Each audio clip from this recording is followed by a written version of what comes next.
If you listen to the individual who started the carnivore diet, if you listen to his story, he had GI issues. Like I Yeah. guarantee you, he would have felt better on a low FODMAP diet. And if he understood anything about nutrition, he probably could have taken a wise approach to it. But he made up stories about plants having anti-nutrients to justify why he felt better not eating plants, when the reality is it's just fermentable carbohydrates. The first question I have for you is, what made you be in this nutrition field? Why do you do what you do? And who is Adrian Chavez? Yeah, my story goes back to when I was in college. So I went and got my bachelor's in exercise science. I was getting my master's in exercise science. And, I wanted to work with athletes. I wanted to work with NBA players, essentially. Like I wanted to go on and get my PhD in exercise physiology and go in that direction and train athletes. And then I took a public health class. And in that public health class, it opened my eyes to like exercise nutrition, because I was studying nutrition at that time, even though that wasn't my major. I still read all the time on nutrition just to understand it. It opened my eyes to like the health application of this, like what I was doing to help people like, play better at a sport. I realized like the same information is much more valuable helping people improve their health. And so that like kind of opened my eyes. And during that exact same time, I had a digestive issue myself. Like I think it was a stomach ulcer. We never actually got like a full diagnosis, but I was having pain consistently.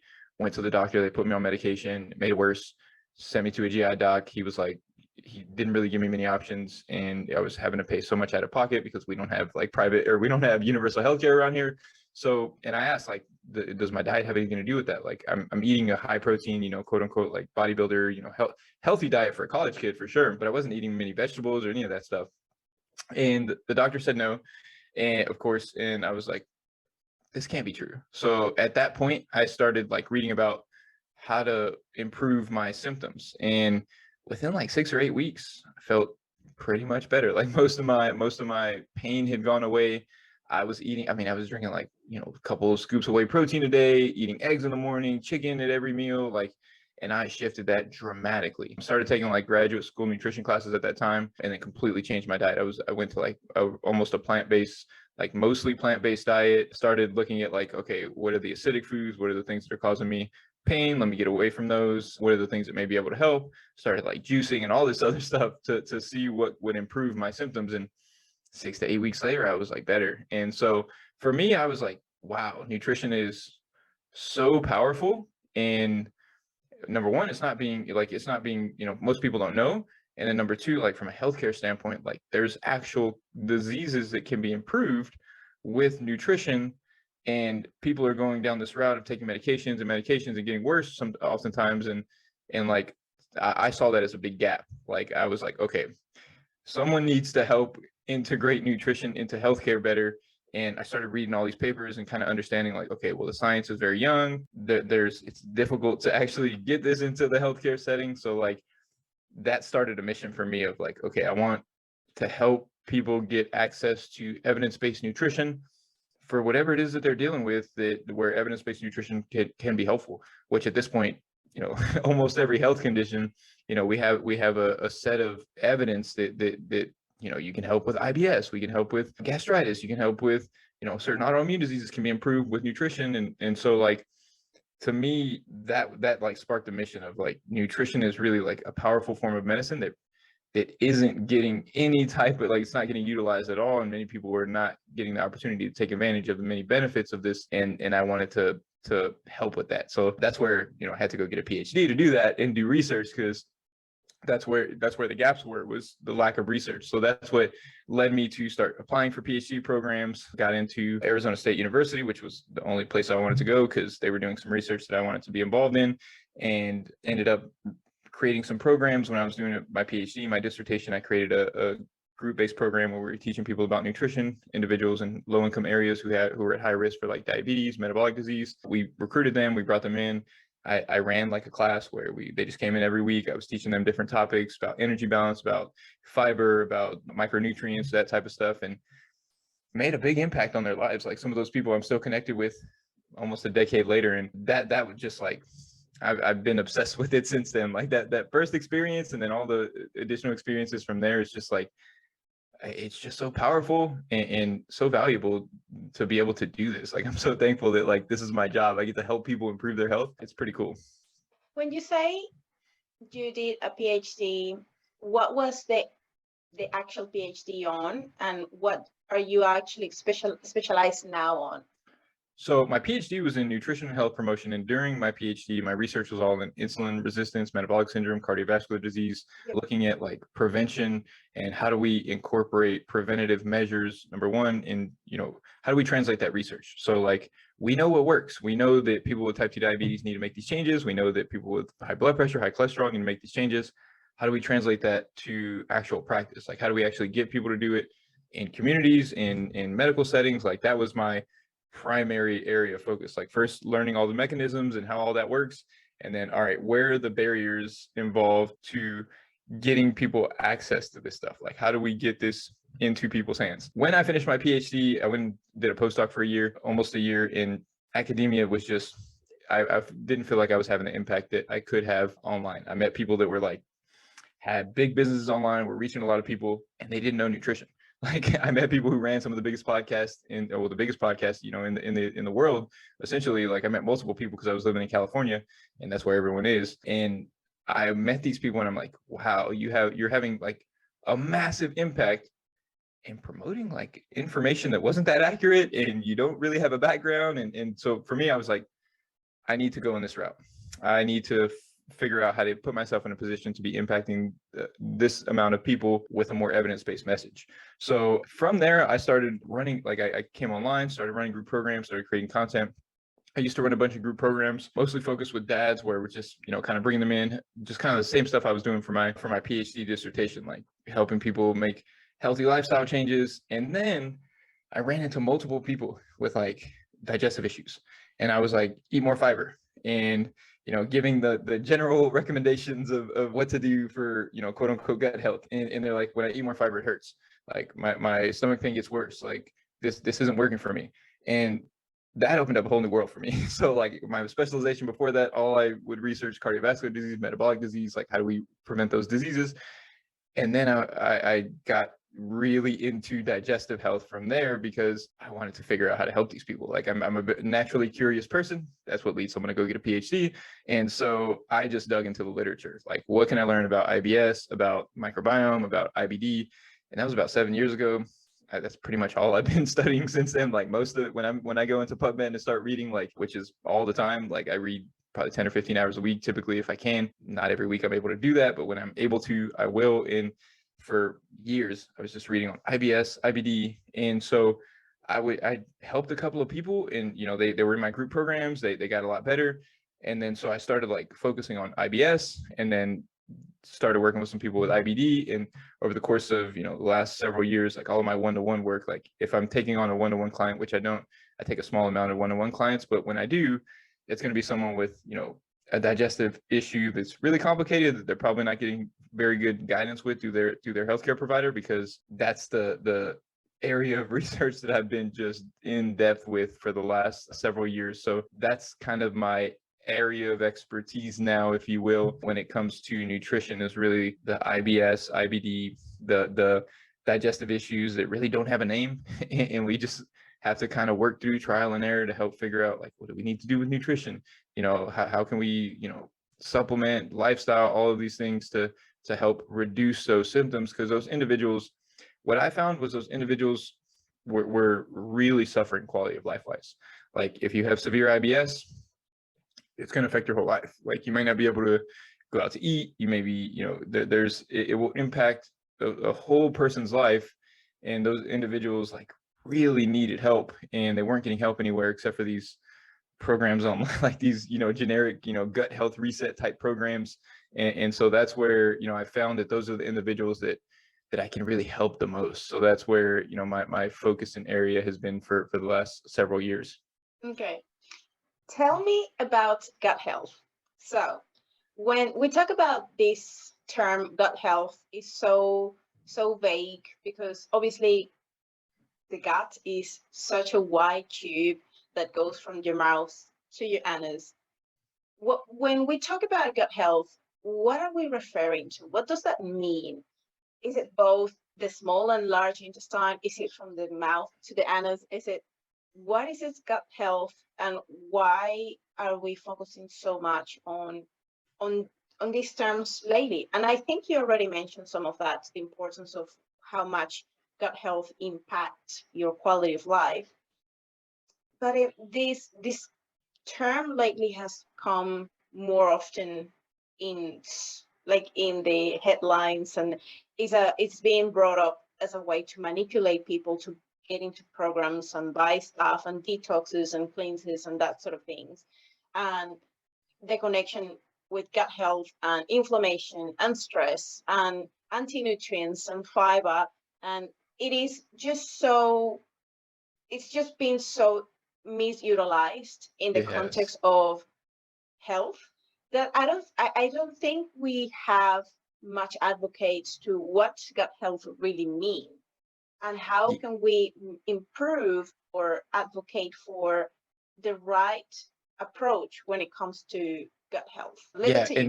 And in the wording is important. So when you say gut health, when someone's using that wording, typically that's going to be all encompassing, and that's when something can mean everything, it means nothing. So gut health essentially means nothing because it can mean everything.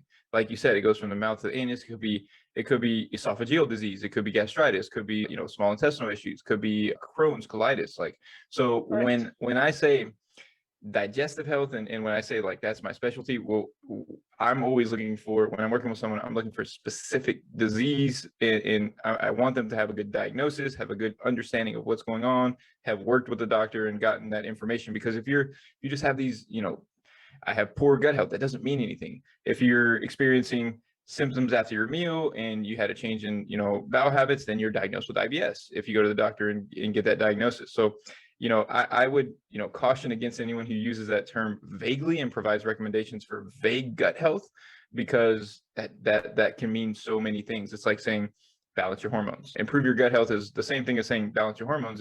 What hormones? What's going on? Like, so when I say, digestive health, I'm thinking if someone has IBS, well, we're going to improve their IBS. If someone has inflammatory bowel disease, we're going to be working on that inflammation and working on the specific characteristics of what that specific individual is dealing with.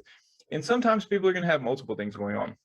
And the thing with the reason digestive health is so important, though, or the reason that digestive health conditions can be so debilitating for a lot of people, is that this is how we absorb food.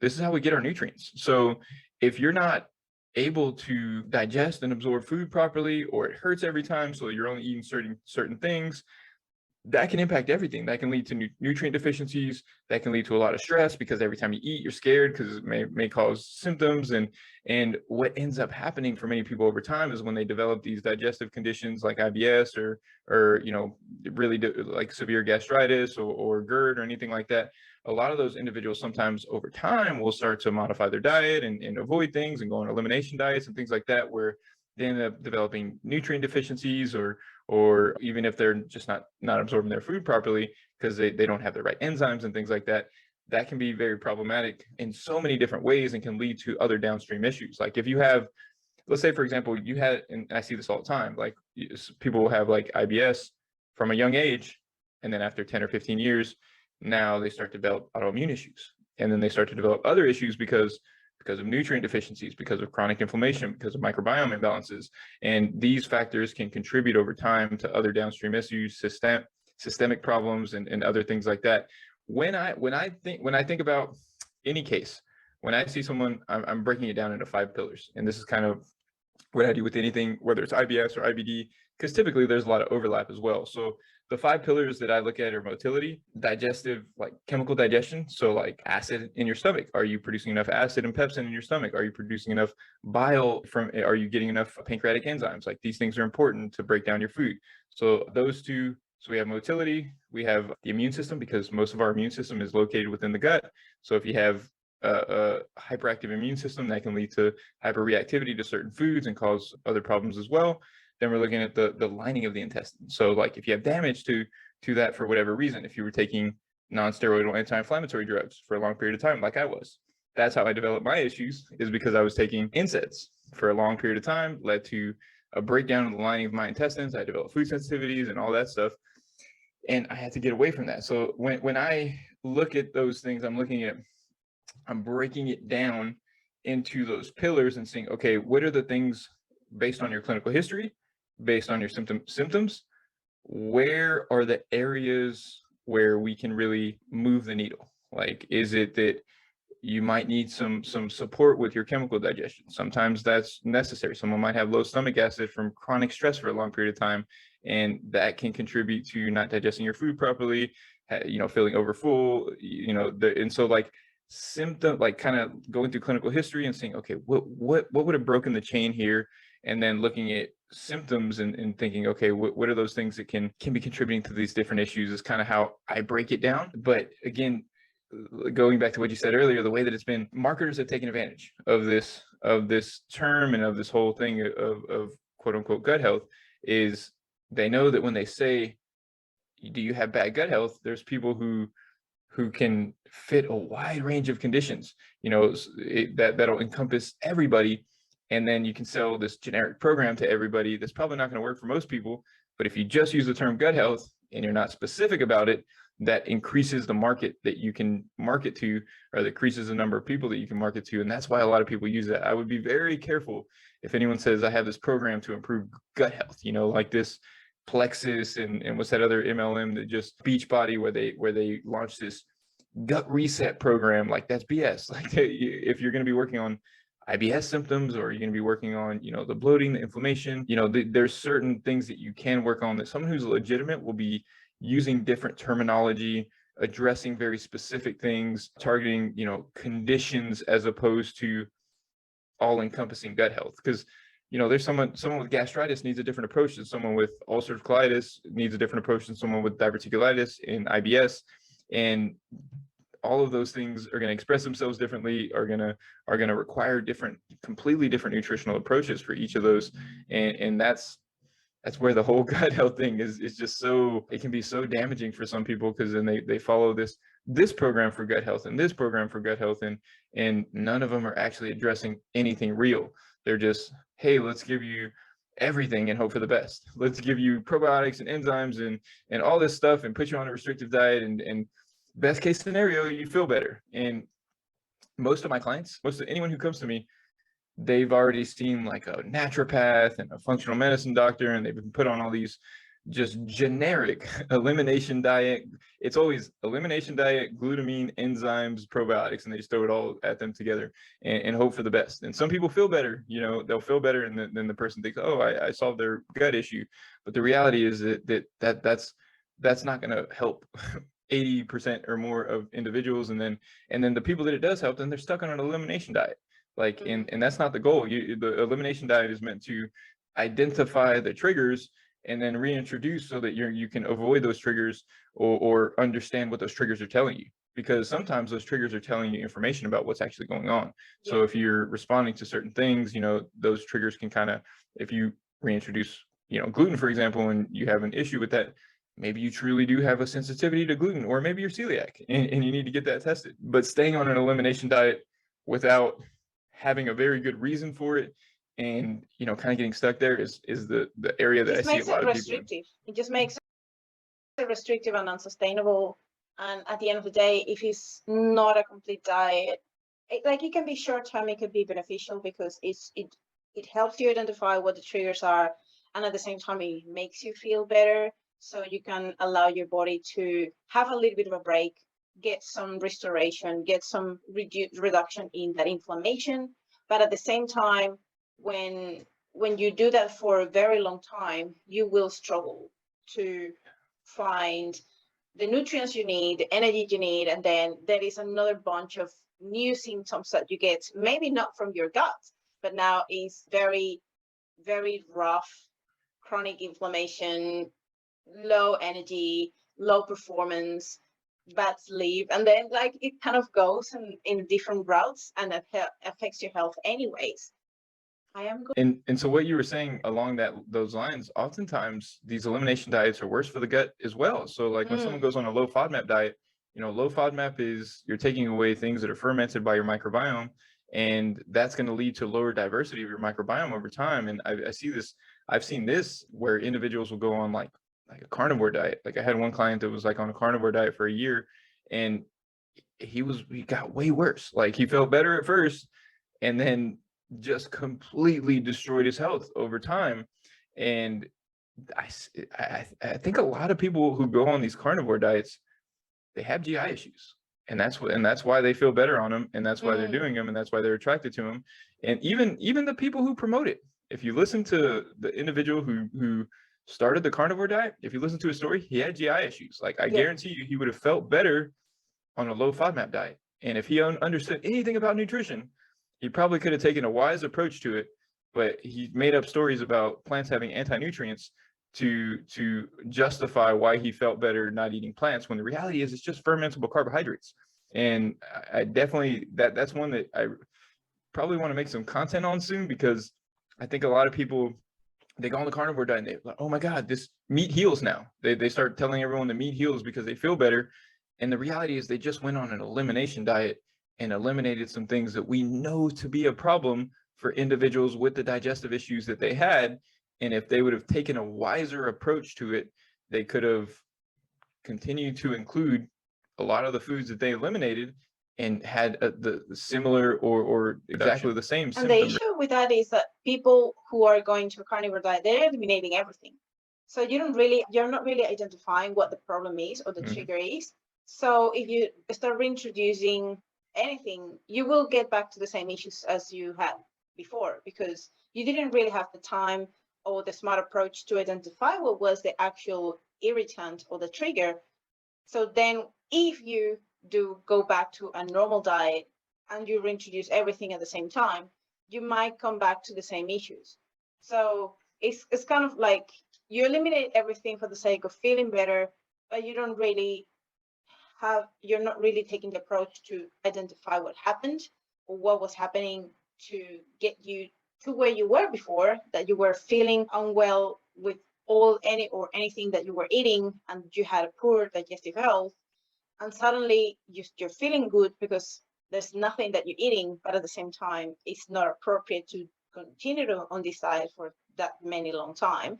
And then you reintroduce everything, and then you see that all the problems come back. So then you blame your diet, and then oh, carnivore is amazing. That's exactly what happens. And then they reintroduce and they say, plants are bad. Plants are killing me. And it's not that. It's really just not understanding what's really going on. And I think every time I see someone who goes, I had someone on my page earlier, leave this long story about how plants have defense chemicals and they're trying to harm us and we shouldn't be eating so much, because I was promoting magnesium rich foods, which are mostly plants and high in lectins and things like that. And so she left this long thing about how the foods that I was promoting were harming us. And I'm like, you just don't understand why you feel better. I can explain this to you, but you've been so indoctrinated by misinformation about plant defense chemicals and all this stuff. And it's not true. That's not what's causing it. It's you're eating a 0 FODMAP diet now. And you feel better because you're on like the lowest possible FODMAP diet you could be on. And it doesn't even work for everyone. There's a lot of people who FODMAPs aren't the issue, and then they go on this elimination diet and they go on carnivore and they feel worse, and then they develop like extreme constipation or extreme diarrhea or all these other nutrient deficiencies, and a lot of that takes time to happen. And that's the problem, is people feel better because they eliminate, and then they're lower calories, so they sometimes feel better from that, losing weight, and so you just feel good at first, and it validates what you were trying to believe in the first place. Like, oh wow, this does work. This is like magical, and the issues don't come till later. And often those people are, they go out and tell everyone else about it and try to get everyone else to do it because they're like, oh wow, I tried everything and now this works. And what they don't know is that a year down the line, 2 years down the line, when they're vitamin C deficient and they haven't eaten fiber in a while and their microbiome shifts and you get more bile acid resistant bacteria and less butyrate producing bacteria, and that leads to a more inflammatory state in the gut, that it's going to make things worse over the long term. And it's just improper information. It's what happens when people take advice from individuals who don't understand nutrition, because they make up stories about, something worked for me, so then I make up a story on why. And instead of actually like understanding the underlying factors of what's going on. It's just like, oh, this worked for me, so now let me try to figure out, let me make up a story why, and then start promoting it to everyone. And that's kind of what happens with these autoimmune diets, with the carnivore diets, like almost every diet you see that gets popularized is, it's what worked for the person who popularized it, and then they came up with a good story that it's ancestrally consistent, or whatever, whatever the case may be, and they come up with this good story on why it worked for them. But people who actually study nutrition and understand these topics can really explain these things quite easily. I agree totally. And there is more to it when we think about the IBS and FODMAPs and how this story comes about. And a lot of people don't even understand what a FODMAP is. So fermentable oligodisaccharides, monosaccharides, and polyols are little carbohydrates that tend to be poorly fermented in your gut. And when they're not well fermented, then for someone who is sensitive and has IBS, will probably experience these symptoms more than other people. Like FODMAPs are real and exist and will have a poorly digested effect for everyone. Like everyone is going to experience somehow these FODMAPs to not digest them properly. But what happens is those who actually have IBS or a condition of impaired function or digestive function in the gut or motility, they will struggle more with these FODMAPs. So that's why low FODMAP diets might be a little bit more specific and beneficial for this population. My question to you is it really something that you can improve over time if you take the right approach? Let's say a FODMAP challenge where you take the right approach with a few weeks trialing and challenging with different types of irritants or FODMAPs, so you can identify what it is and what is affecting specifically and getting you these symptoms. So my question is, can this really help? And if you then reintroduce the FODMAPs, can you still have them in your diet? And another question would be, how do you go about doing this challenge? Because there's many different approaches and probably would take a full hour to explain every single one. But just in a very short summary, how do you go about maybe describing how is the process of this 6 week, I think it's between 6 and 8 week challenge that you actually take your time to try all of these FODMAPs? Yeah, so the answer is it depends, of course, to both of those questions. So the first one, like, can you eliminate symptoms or can you improve symptoms like over the long term? Sometimes there's underlying issues. So one of the reasons that some people can be sensitive to FODMAPs is because they're fermented by our gut microbiome, and sometimes people have too many bacteria in the wrong spot. So this is called small intestinal bacterial overgrowth.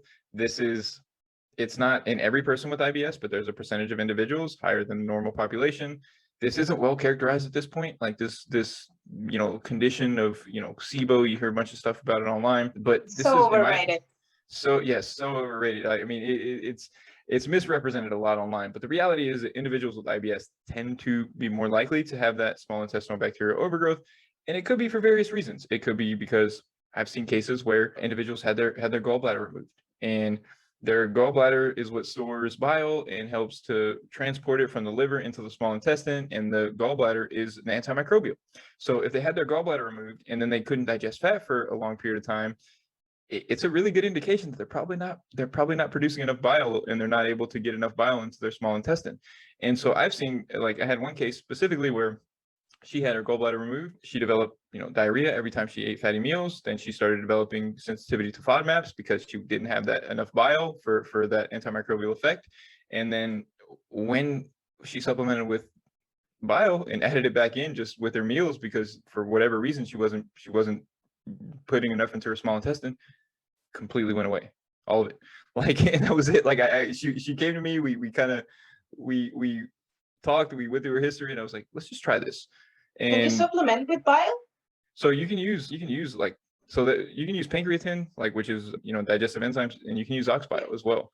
And in her case, like, and the challenge is there's not great evidence for this stuff. Like, to be honest, is it really does come down to like, okay, we just have to like investigate and figure out what might be going on in this individual, because, and it goes back to it depends. Like, every single case is different. Every single person is sensitive to different things for different reasons. Sometimes it really is like a gluten sensitivity, and then they go low FODMAP. They're able to reintroduce everything except for gluten, and then once they get to gluten, it causes an issue, and they just have to avoid that for a period of time. Everybody is different, but there are underlying factors. Like, if your motility is too fast, so like if you're having diarrhea, and what's happening is we are not supposed to have a lot of microbes in the proximal part of our small intestine. So after the food goes from our stomach into our small intestine, we're not supposed to have a bunch of bacteria right there. So that's where, you know, our bile and our enzymes and our food all mix together. The chyme mixes together. And when that happens, our food gets broken down, we absorb it. What we don't absorb gets pushed down further along in the intestines. And then that's when our bacteria get access to it. But in someone with SIBO, which is, again, it's not everyone, but there's going to be like a 30% of people with IBS or somewhere around there. There's different, you know, numbers, but those individuals have too much bacteria in that spot. And so as soon as you get it, as soon as it goes out of their stomach, the bacteria are starting to break down those FODMAPs, and then they experience symptoms an hour after a meal every time they have a FODMAP. So that's why, and I always will refer to a GI doc for this, but if they can get tested and actually get rifaximin, or not even get tested, sometimes the doctors, because rifaximin is a non-absorbable antibiotic that will kill off some of your gut bacteria, and it'll kill off some of the bacteria in your small intestine if you have some. So what happens is, in some individuals, and this is why rifaximin is, in my opinion, this is probably one of the reasons why rifaximin is indicated in IBS, is it's wiping out some of that stuff. And I've seen multiple cases where I refer someone, they go get their rifaximin, we can reintroduce everything. Like, they have no issues after that, and they're able to reintroduce everything, and just they're normal. They're cured of IBS, and I've seen that. But I've also seen cases where someone goes and gets rifaximin, it does nothing, and then, you know, there's no way, there's no other end of it. They don't improve, or the rifaximin worsens it. And sometimes, you know, we just don't know. The challenge is that the microbiome is it's such a mystery right now. So we can't measure it. We can't measure the microbiome, and we can't measure, like, you know, we do a stool test, and when we do a stool test, that's not the microbiome, that's the microbes that came out in your stool. That doesn't tell us what's in your small intestine, doesn't tell us what's in, you know, the proximal and distal parts of your small intestine, that doesn't tell us what's in your large intestine. Like, eventually one day we're gonna have a pill or something like that where you swallow, and it's like, it's basically taking a measurement on each part of your gut. And so it's taking a measurement in your small intestine, taking a measurement in your large intestine, and telling us the composition of your microbiome throughout your digestive tract. And that's where we're going to really have targeted therapies for IBS, because the microbiome is a factor. You know, the things I talked about earlier, those 5, you know, the motility, the inflammation, like the immune system, the you know, the gut lining, the microbiome, the chemical digestion. We have to look at like all those things and see which ones may be a factor. And for some individuals, you know, it's a compromised, you know, the intestinal lining is kind of compromised because chronic stress. I've seen this many times too, where someone goes through, you know, they have someone who dies. Like, for example, I had a client whose mother died, and she was just torn by that.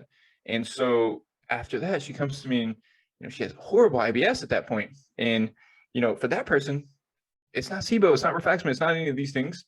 It's the lining of your intestines will start to break down to a certain extent. There'll be more intestinal permeability as a result of that stress.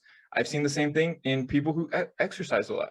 So individuals, and this is where I say it depends, because as you can hear, like, I've seen like so many random cases where the underlying factor, and this is where clinical history is so important, because you have to really get down, and this is what GI docs don't do, because, or I know there it's a little bit different than here, but like in the United States, you get 10 minutes.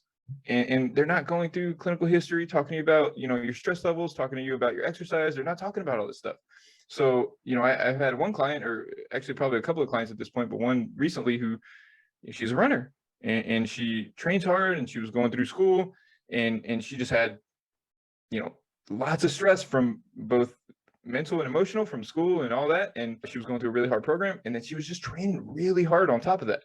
And her GI symptoms kind of came about from that, because, you know, what that can do to intestinal permeability. We know that when you exercise, like, your intestinal permeability is increased right after you exercise. So, you know, someone goes through really hard exercise and then they exercise every single day like that. And then you add on the additional stress of, you know, the you know, whatever else they have going on in their life. And then they're not eating well, and they're, you know, not really eating a high quality nutrient dense diet. All of that kind of piles on top of each other. And for them, it doesn't necessarily mean that you have to take away all the exercise. Maybe for a period of time, slow it down to give your body, like you said earlier, give your body a chance to kind of heal and take care of itself, because that's what the body will do when you take away those stressors. And then improve nutrition and focus on nutrient quality. Like, in some cases, it's just like, hey, let's work on your stress and just improve nutritional quality. No low FODMAP diet. We don't need any of that stuff sometimes. Like, there's been cases, many cases of people that I worked with, you know, different digestive issues with like IBS, where you would think like the you know, approach should be like low FODMAP, but when you just talk to them and go through the clinical history, it's like, how about let's not do that first, and let's just add some berries in. Let's make sure you're, like, instead of eating cereal and milk before you go run for a long period of time, like, let's get you like a smoothie or something that's going to be a little bit easier on your gut. And then maybe let's take away the run for a little bit. And like, there's just simple things sometimes that need to be done, but you have to identify those stressors. You have to remove those stressors. You have to give the body a chance to heal itself. And then sometimes it's FODMAPs, but sometimes it's physical, emotional stressors. Sometimes it's nutritional inadequacy and other things like that need to be addressed. And it's a puzzle. This is why I like it. Like, I'm a curious individual, and I really like a challenge. And when I meet someone who has, like, you know, these digestive issues and other people haven't been able to help them, I always tell them, like, I can't promise you anything, like, at all. Like, I'm not promising you that you're going to feel better or anything like that, but we're going to go through the detective work together and try to identify what those things are and try to get you to that place where, you know, maybe it's not that you can eat whatever on the other side of it, but you can manage your symptoms, because that's the important thing. Individuals with IBS, it's a symptom management thing. Like, I have a recent client. He was a semi-pro basketball player. He was scared to eat on the road. Anytime outside of his house, he was just scared to eat. But he just had a really poor diet, and all we did was improve his nutritional quality in his meals at home, and that improved his digestive health enough to, when he goes out to eat and has a burger or whatever, like, it's just not a stressor on top of a stressor, because before, his nutritional quality was so poor and he was exercising and doing all this other stuff. And all we did was, like, it literally, that was the easiest client I've ever had, because it was just like, hey, let's just get you eating some nutrients, and then everything just improved. And he was dealing with this for years, and he had done a food sensitivity test with a naturopath, and they had him get off like all these healthy foods. They told him he couldn't eat chicken. Like, it was ridiculous. And it's just, with these digestive issues, it's a puzzle, and it's a puzzle that there's no simple answer. There's no easy way through it. And this is why, you know, working with, you know, a GI doc who doesn't have the time for you, or even a dietitian who's not well versed in this, sometimes may not get you to a better place, or may not even help your symptoms very much. And this is where these people can get frustrated and start looking online. And then, you know, you see these gut health programs. So, you know, if you're scared to go eat outside of the house, and you know, that's impacting your entire social life, and impacting, you know, causing you anxiety every time you leave, because you're worried that if if you're driving on the road, you might get diarrhea and have to stop and pull over. Like, that is a big thing. So that's what leads people down some of these, you know, some of this misinformation and things that really can end up being more harmful than good. I agree totally. Now let's move to a fun part, because we have spoken about quite a few things, but I know that there is something I enjoy a lot from these rapid Q&As that we can do. I give you pretty much a option, especially if we are going to be talking about over and underrated, which is one of my favorite questions to ask. Is that this is a rapid Q&A, overrated, underrated. Okay. You might want to say properly rated if you want to. So I sort of show you, and this is going to be related to gut health. Okay. So tell you something, and you will say, well, this over underrated, whatever it is, and maybe a short explanation why you're choosing that answer. You ready? Yeah, I'm ready. Okay, so the first one is a vegan diet overrated or underrated for gut health? Overrated. Eating more plants is good, but sometimes vegan diets can make it worse because they're really high FODMAP. And if individuals don't tolerate FODMAPs well, it makes it way worse. Okay. Gluten-free, over or underrated? Completely overrated. Most people don't need to go gluten-free. Okay. In that scenario, I just want to expand a little bit more, because a lot of people fear gluten or blame wheat, but sometimes wheat is not necessarily the problem, or the gluten is the problem. It's more like fructans that are in wheat. So yep, it's a bit tricky, hey? That's why I say overrated, because it's not the gluten. Sometimes it's the fructans. Some people can actually be, there's wheat agglutinins that people can be sensitive to too. So like it's not the gluten most of the time. 90% of the time, it's not the gluten. It's something else in that product, and it's the gluten's being blamed. Yeah. Probiotics, over or underrated? So overrated. A nutrient, a diverse diet is more important than probiotics, and probiotics can even cause harm in a lot of cases, or contribute to additional symptoms, because you're messing with your native microbiome composition. A lot of people take probiotics when they have no GI issues, and I highly advise against that, because you can actually create digestive issues by taking probiotics when you didn't need to. When is the best time to take probiotics? I go by clinical history. So if someone's been on a lot of antibiotics, then that's when I'm like, okay, probiotic rich foods, let's really try to add in additional strains to increase the diversity. Outside of that though, I'm not a huge fan of probiotics. Chronic diarrhea, perhaps? Yeah, so it can be indicated in certain cases too. So that's where, chronic diarrhea, especially after antibiotics, that's where, in very specific cases, it can be indicated, but probiotics are like typically the last thing I'm going to go to, unless there's like a really good reason to believe that it's a lack of microbes that's causing some of their symptoms. What I see a lot is people using these probiotics as a insurance policy.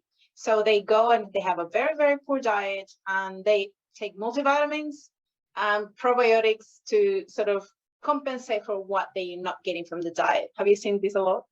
I have, and that's not that's like it doesn't do that. I mean, so if you don't have GI issues, you have a healthy microbiome, and you want to support your existing microbiome with a variety of plant foods, instead of adding in high amounts of strains that won't likely survive in your gut and might disrupt the current ecosystem. Okay. Prebiotics, over or underrated? Prebiotics as a supplement, overrated. Prebiotics from food, underrated. So prebiotic foods, though, that's a variety of fiber-rich foods. Exactly, goes back to what I'm talking about. And it goes back to the same with probiotics. So when you take a prebiotic as a supplement, you're taking very high amounts of one specific type of prebiotic, and that can lead to fueling one specific group or type of bacteria, and lead to a dysbiosis where, one type of bacteria or microbe, there's higher amounts of that relative to the rest of your ecosystem, and that can be a bad thing. But if you're eating a variety of different foods, pretty much every plant food is going to have some type of prebiotic fiber, and you're getting small amounts of a lot of different things, so you can help diversify and support your native microbiome. Okay. External digestive enzymes, over or underrated? So overrated, and there are symptoms that can occur with this. So like I had a client that took digestive enzymes for years on the recommendation from her naturopath, and she started developing really severe, like GI pain, like sharp pain. If you go, there's prescription. So these things haven't been tested, the supplements, but there's prescription digestive enzymes that have been tested. You go look at the side effects. That's a side effect. The side effect is, it will actually break down the lining of your intestines, because it's, you have proteolytic enzymes and things that can actually negatively influence your intestinal lining. And I see that happen. Like I've seen that probably 5 or 6 different times, where people thought they had to take digestive enzymes before every meal. So they did for years, and they developed symptoms, and they just thought it was a worsening of their GI symptoms that were existing before, when the reality was, when they took out the digestive enzyme, those symptoms improved. That specific client, I got her to get off of it. Her symptoms went away, and she was taking medication and other stuff to address the symptoms that had occurred from the digestive enzyme. So almost never recommend digestive enzymes unless there's, again, a really good indication, and you've kind of exhausted other options, and it seemed like there's a reason to believe, like someone might have, pancreatic insufficiency or something like that, and there's a good reason to suggest that they might need that additional support. Okay. An alkaline diet. So overrated. I mean, and here's the thing. So most alkaline foods are going to be plant foods, and I'm a big fan of a more plant-based, plant-rich diet for fiber, for micronutrients, for bulk, for all of the beautiful things that we can get from fruits and vegetables. But alkaline diet is not going to change your blood pH, and we don't want to change our blood pH. So I think this is where people think that an alkaline diet is helpful for them because they just ate more plants. And the reality is just eat more plants, eat more, a variety of different colorful plant foods, and that's going to be beneficial for your health. You don't have to go quote unquote alkaline. Okay. Fruit intake, over or underrated? Underrated. I think most people are not eating enough fruit. Fruit is so nutritious and it's just a great snack, but people get scared of the sugar and that type of thing. I mean, berries, I eat cups of berries every single day in my smoothie. I put them on everything for the most part, and that berries are highly underrated. Kiwi, I mean, pretty much every fruit for the most part. I mean, I'm a big fruit fan. If you saw, I mean, my diet, I have 4 or 5 servings of fruit per day typically. Okay. Now the vegetable intake. Completely underrated. People need to be eating more veggies. I can't tell you how many times I've got the question, well, if I take a greens powder, is that a replacement for veggies? Veggies provide fiber. They provide micronutrients. For example, spinach is going to provide, like 80 milligrams of magnesium, like 500% of your daily value of vitamin K. These things are associated with positive health outcomes. Same thing with fruit. If we look at populations who eat more fruit, lower rates of cancer, lower rates of heart disease, lower rates of diabetes. Same thing with vegetables. There's going to be lower rates of cancer, lower rates of heart disease, lower rates of diabetes. When you eat more vegetables, that allows you to have a larger meal. Like, for example, I just had spaghetti and my plate is 1/3 veggies. I'm putting in squash and mushrooms and onions and a whole bunch of spinach, and that allows you to eat a much larger meal and add almost no calories. Spinach has 7 calories per cup. And all the nutrients that I talked about a second ago. So definitely underrated, but there are people who don't tolerate a lot of veggies for the reasons we talked about. So in those cases, it's still underrated, but those individuals just need to understand what veggies they can tolerate and have a better, grasp of that so they can include them in their diet. Correct. Exercise, under or overrated for gut health? Ooh, exercise is a double-edged sword for gut health. So too low of exercise is going to have a negative.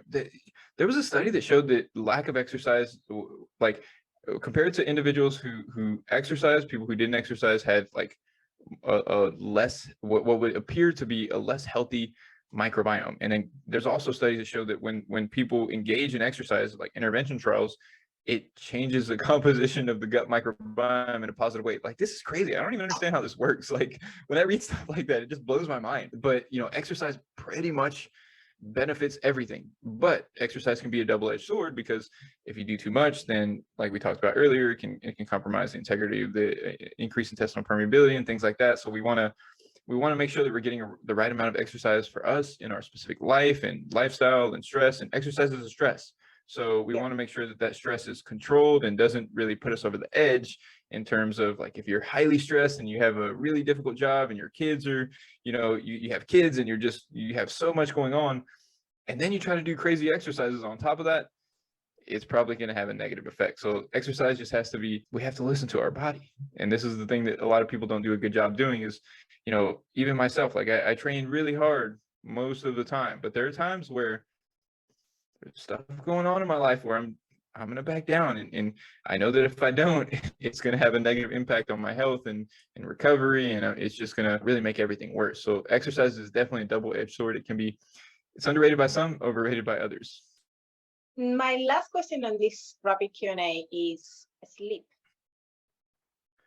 So underrated.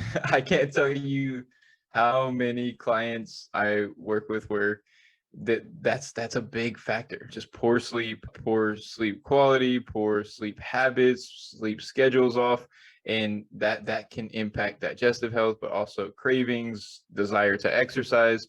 Sleep can break the chain on so many other habits and make it more difficult it can increase stress levels, increase anxiety. If you're lacking sleep, like typically if I have a client and they're just sleeping poorly, I usually won't do anything else. Like I won't even, I'm a one thing at a time person. Like I don't say, hey, we're going to do all these 95 different things at once.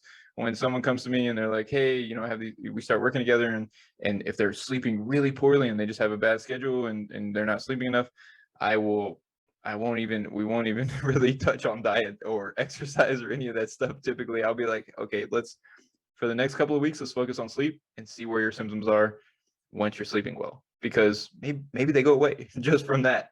And so that is incredibly important. Sleep is like the habit, you know, like where I said digestive health can, like, you know, kind of mess everything up.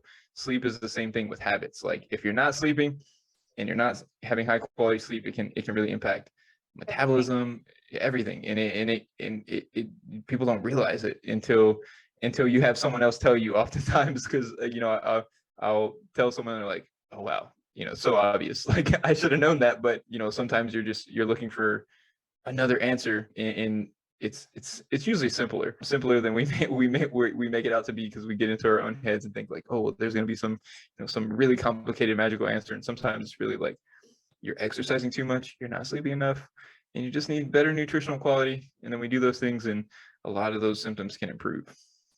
I totally agree. Now let's move to the last little bit, which is food choices. This or that. You pretty much, I give you two options and you'll say which one would you go for if you only have this option to go for, and maybe just a little explanation of why would you choose that one instead of the other one. Ready? Okay, ready. Okay, so egg whites or whole eggs? Whole eggs. And because of the fat soluble vitamins, the choline, the egg whites are not going to provide the nutrition. Egg whites are just protein, and you can get protein from a lot of sources. You can't get the B vitamins and choline and everything that you get from the egg yolks from the whites or from anything else. Awesome. Salmon or a steak? From a health standpoint, salmon, because of the omega-3 fatty acids, the carotenoids. From a delicious standpoint, I like steak better though. Okay, chicken or eggs? Ooh, that's a tough one. I would say chicken, just because, and this is from my own personal, I have a family history of heart disease, and I know that if I eat enough eggs, it's going to increase my LDL, and so I stick to chicken and leaner protein sources overall. But eggs, definitely don't want to take eggs out of the diet, so it's hard for me to answer that one. Okay, that's all right. It's not like a right or wrong answer. It's mostly based on what would you normally choose. Mm-hmm. Potatoes or pasta? Pasta. I just like pasta. Okay. I like potatoes too, though. That one's probably the hardest one. I like them both, but I make pasta a lot, like pretty much every few days. From the health standpoint, do you feel like potatoes or pasta would have any meaningful difference? So I like pasta because it's going to provide more fiber and more protein, especially like if I like to use like protein pasta. So I'm getting like 10 or 11 grams of protein from my pasta, and then 6 or 7 grams of fiber. So that's why I prefer pasta over potatoes. But I like potatoes for the resistant starches. So I like to cook and cool potatoes to increase the resistant starches, and then eat them, heat them back up and eat them that way. So I go with potatoes because there's more like obvious fiber, but I go with the pasta because there's more like fiber and a little bit more protein in it. But potatoes have magnesium and other things too, so I like them both. But in my personal preference, I use a lot of pasta, and because I can use different types of pasta and make different meals out of it too. And you can cook them both, like potato or pasta, cool them, and from both you would get that resistant starch benefit as well. So I guess potatoes or pasta would be kind of in the same spot. What I like about potatoes though is that they are obviously, from the nature, you don't need to make pasta with different ingredients. Like, so if it's like from the digestive standpoint, maybe it's a little bit easier because it's just more, I don't know, it feels like, I don't know, at least perhaps from my point of view. From a digestive standpoint, it's easier, for sure. So with my clients, for me, I say pasta.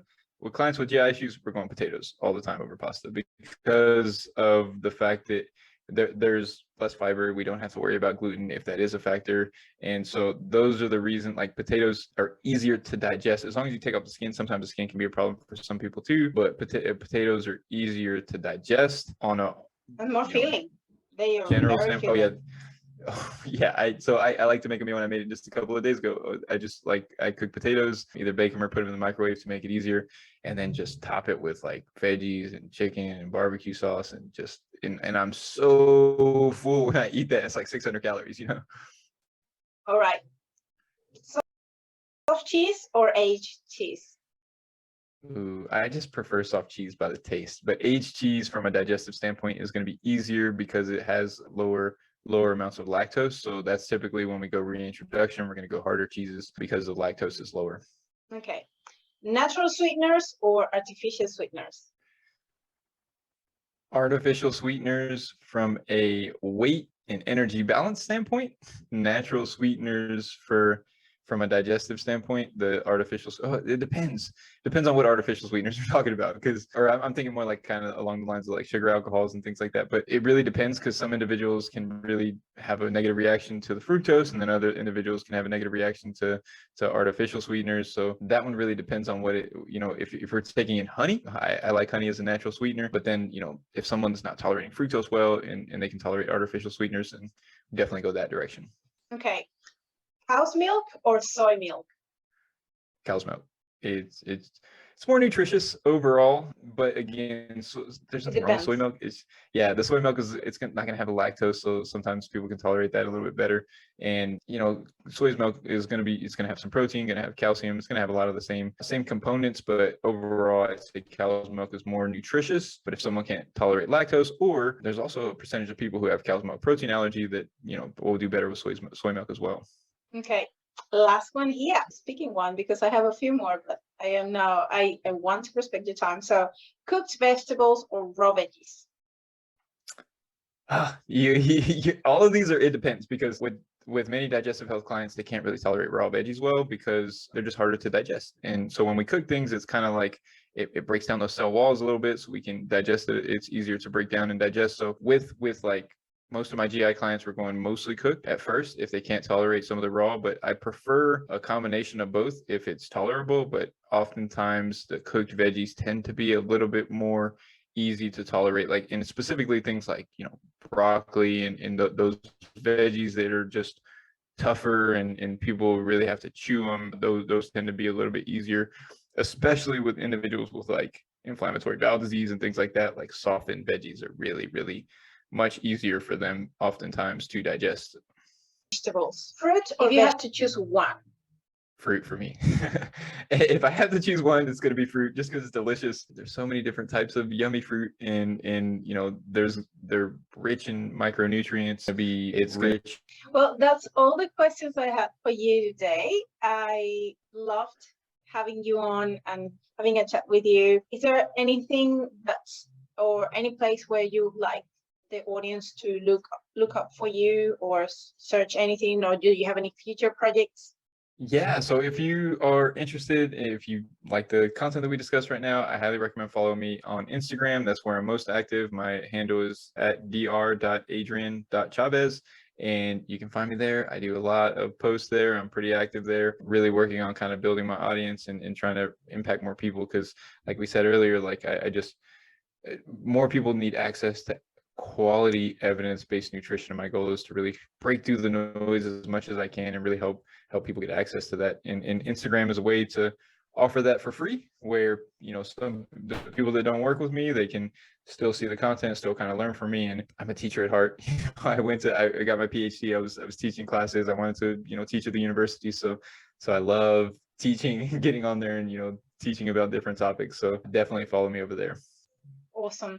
Well, you have a great day or good night for you. Yeah. And again, it was lovely to meet you and having a chat with you. And I hope to talk to you very soon.